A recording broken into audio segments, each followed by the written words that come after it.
महाभारत युद्ध में कौरवों और पांडवों ने कब कब छल से किया योद्धाओं का वध।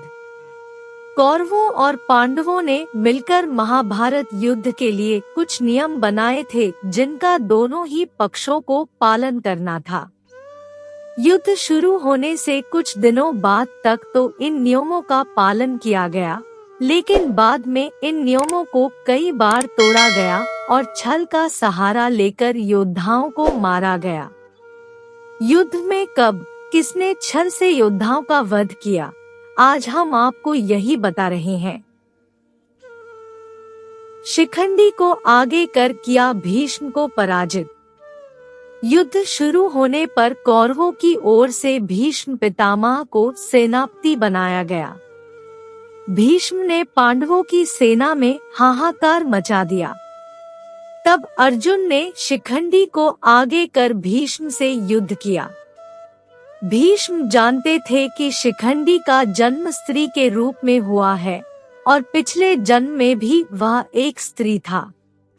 भीष्म ने स्त्री पर वार न करने की प्रतिज्ञा की थी, इसलिए वे अर्जुन पर वार नहीं कर पाए और अर्जुन ने भीष्म को पराजित कर दिया।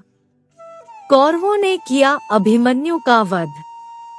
युद्ध शुरू होने से पहले ये नियम बनाया गया था कि एक योद्धा से एक योद्धा ही युद्ध करेगा, दूसरा कोई उनके बीच नहीं जाएगा, लेकिन कौरवों ने इस नियम को तोड़ा। जब अभिमन्यु अकेला चक्रव्यूह में फंस गया तो कर्ण, दुर्योधन, दुःशासन, शकुनी आदि योद्धाओं ने मिलकर अभिमन्यु का वध कर दिया। इसके बाद ही युद्ध के नियमों का टूटना शुरू हुआ। सात्यकी ने किया भूरिश्रवा का वध। भूरिश्रवा बहुत ही पराक्रमी योद्धा था। युद्ध में उसने कौरवों का साथ दिया था। सात्यकी अर्जुन का शिष्य था।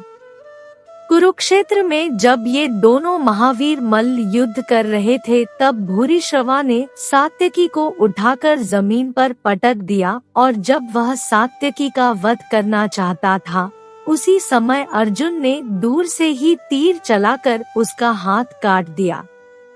अर्जुन के द्वारा इस प्रकार युद्ध के नियम तोड़ने पर भूरिश्रवा को बहुत क्रोध आया और वह उपवास लेकर वहीं बैठ गया। सात्यकी ने इसी का फायदा उठाते हुए भूरिश्रवा का वध कर दिया। छल से किया द्रोणाचार्य का वध। भीष्म के बाद द्रोणाचार्य को कौरवों का सेनापति बनाया गया। द्रोणाचार्य पर विजय पाना भी जब पांडवों के लिए मुश्किल हो गया तब भीम ने अश्वत्थामा नाम के हाथी का वध कर दिया और ऐसा कहने लगे कि मैंने अश्वत्थामा का वध कर दिया। द्रोणाचार्य के पुत्र का नाम भी अश्वत्थामा था, इससे वे संशय में पड़ गए। जब उन्होंने इसके बारे में युधिष्ठिर से पूछा तो उन्होंने भी इसे सत्य बताया। पुत्र मोह के कारण द्रोणाचार्य ने अपने हथियार रख दिए और ध्यान की स्थिति में बैठ गए। इसी का फायदा उठाते हुए धृष्टद्युम्न पांडवों का सेनापति ने उनका वध कर दिया। अर्जुन ने ऐसे किया कर्ण का वध। महाभारत युद्ध का एक नियम ये भी था कि असावधान व्यक्ति पर कोई वार नहीं करेगा और जो योद्धा अपने रथ से नीचे है उसके साथ भी युद्ध नहीं किया जाएगा। युद्ध के दौरान जब कर्ण के रथ का पहिया जमीन में धंस गया था और कर्ण उसे निकालने नीचे उतरे, उसी स्थिति में अर्जुन ने उसका वध कर दिया। उस समय कर्ण के पास शस्त्र भी नहीं थे और वह असावधान स्थिति में था। भीम ने किया दुर्योधन का वध। जब कौरवों की सेना नष्ट हो गई तब भीम व दुर्योधन में निर्णायक गदा युद्ध हुआ। गदा युद्ध के नियमों के अनुसार योद्धा कमर के नीचे वार नहीं कर सकते, लेकिन भीम ने इस नियम को तोड़ते हुए अपनी गदा से दुर्योधन की जांघ पर वार किया। जांघ पर वार होने से दुर्योधन पराजित हो गया। वहीं तड़पते हुए दुर्योधन के प्राण निकल गए। अश्वत्थामा ने भी तोड़ा युद्ध का नियम। रात को कोई किसी पर वार नहीं करेगा, ये भी महाभारत युद्ध का एक नियम था। इस नियम को अश्वत्थामा ने तोड़ा था। दुर्योधन ने मरने से पहले अश्वत्थामा को कौरवों का अंतिम सेनापति बनाया। उस समय अश्वत्थामा के अलावा कौरवों की ओर से केवल कृपाचार्य व कृतवर्मा ही जीवित बचे थे।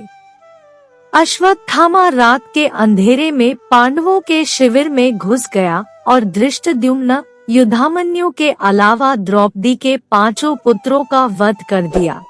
अगर आप लोगों को कहानी थोड़ी सी भी अच्छी लगी तो लाइक करें, अपने दोस्तों के साथ शेयर करें, मेरे चैनल को सब्सक्राइब करें, कमेंट करना ना भूलें। वीडियो देखने के लिए बहुत बहुत धन्यवाद। मिलती हूँ एक और अच्छी कहानी के साथ।